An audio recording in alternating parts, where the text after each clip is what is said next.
Well, those were some of his failures. Tonight was another big success. Meanwhile, we get ready for the women's 800-meter run, Frank Litsky. The American record is held by Mary Decker, and there is one of the most enduring and interesting characters in track and field, Delisa Walton-Floyd, now living in Houston, Texas, one-time college star at the University of Tennessee, wife of the former great American sprinter Stanley Floyd, and the Grand Prix leader in this event in a battle with her former University of Tennessee teammate Joetta Clark. And there goes Joetta Clark, number 154, into the lead ahead of Delisa. Joetta Clark has been having a great season. She's getting faster. She's always been an exceptionally strong runner. Delisa has not had a great season. She's won races, but she's not quite as quick as she used to be. I don't think she's physically as sharp as she used to be. She's been unable to win any of 4 races with Joetta this year, and frankly, there were years at Tennessee when it was Delisa who overshadowed Joetta. But Joetta, as you point out, has had a spectacular season. Nevertheless, because she's entered more races, Floyd leads Joetta on the Grand Prix list. So Clark has to win this race, or finish ahead of Delisa Walton-Floyd, to win a Grand Prix championship for the season. That's motivation enough to put her where she is right now on the lead. Meanwhile, Diana Richburg, number 362, 1984 Olympian at 1,500 meters, has moved between them into second place. That should cause problems for Delisa Walton-Floyd with just a little more than 2 laps to go. I don't think anything is going to let Delisa get past Joetta Clark. Joetta's just running too strong.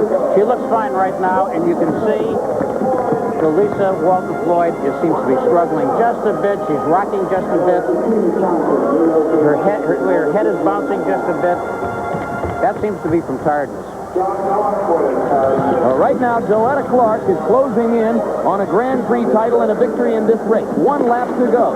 It is Clark in front. Second place belongs to Diana Richburg. Third is Delisa Walton-Floyd.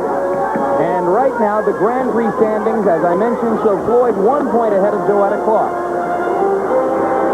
Delisa Walton-Floyd just starting to make a move. Here she comes again. But she just doesn't have enough speed. She doesn't have enough distance to do it. And for the 5th time this season, Joetta Clark has vanquished her friend and former University of Tennessee teammate, Delisa Walton-Floyd. The time, 2:04 flat, unofficially. And a stirring and predictable victory for Joetta Clark. The time is not terribly fast, but it didn't have to be. Here's Delisa Walton-Floyd with the headband making one last gasp, and she just can't get there. And right now, let's go down to Marty LaCour. Joetta, you had a chance with a lap and a half to go to let Diana Richburg go by you. Why didn't you let her pass? Well, I felt comfortable, and I wanted to hold her off. I know she has a good finish, and she's strong. So I was feeling comfortable, and I wanted to be tough out there. You've run in the Garden a number of times. You've been running well for years, but this year you've taken another step up. Any difference that you can really put a finger on? Well, I think that the health factor is really important. I've been able to train consistently right now, and I give a lot of thanks and praise to my coach, Mr. Claypack, and Beverly down in Tennessee. They really made me strong mind-wise. Okay, congratulations on a good race. Go ahead. I'd like to wish the Lady Vols good luck down at the conference meet. Okay, Jim? Still those old school ties for Joetta Clark. She's thinking about the Lady Volunteers all the way up here in New York. As you look at lane assignments for the second final section in the women's 800 meters, and quite frankly, on paper, doesn't look to me like as strong a field. Frank Lipsky, Dorianne Lambelet, Melody Sy, Maria Pintea of Romania, Teresa Dunn of the United States, and Christine Wachtel of East Germany. Christine Wachtel of East Germany, whom you see right there, is another of the outstanding East German women runners, and should be the favorite, I think, in this section. The field may not be as strong, but I think that Wachtel is the strongest runner we're going to see tonight in this race in either section. Last week, she won the European Indoor Championship, 1:59.89. Now, that's on a bigger track than this, an 8-lap track. That's equal to maybe 2:01.5 or so on this track. Joetta ran about 2:04. So Wachtel is a superior runner. I don't think she's going to have too much trouble in this race.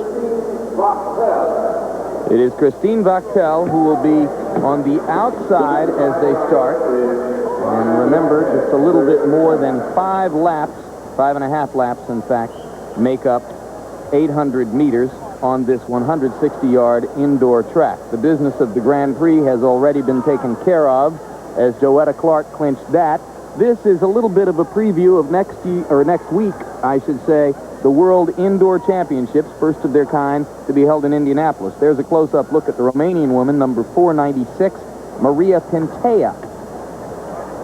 Number 215 is Melody Sy of the University of Arkansas. Number 363, Dorianne Lambalette of the United States.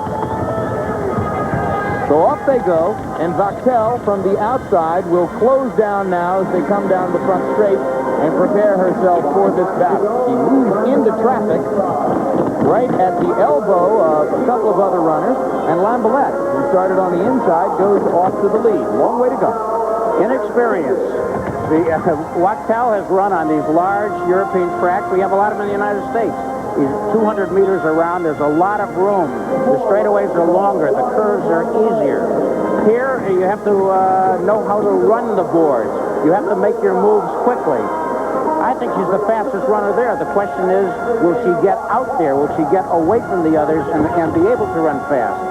She's trying to do it now on the outside. She's out 2-3 lanes wide. It is still Lambalette of the United States who's in the lead as they approach the 3-lap sign. 3 laps to go. Wachtel right there of East Germany on the shoulder of Lambalette. And the Romanian woman has not made a move so far, though she appears to be watching Wachtel as she moves up to follow her. With another runner, number 493, in between. That's where Wachtel should have been all along. I think she's fine now. 2 laps to go, and Wachtel has moved in front, where Frank Litsky suggested she should have been from the beginning, and now it doesn't seem to be much of an issue as Wachtel begins to pull away with just a little bit more than 1 lap to go in the women's 800-meter run. This is the second of 2 final sections, and in the first, Joetta Clark of the United States was the winner. The East German half-miler seems to be out of a mold. Very, very strong. It looks like they can run all day. They can click off 158, 159, 2-minute flat all day. And that's what Wachtel seems to be doing now. Not that fast, because she lost a lot of time.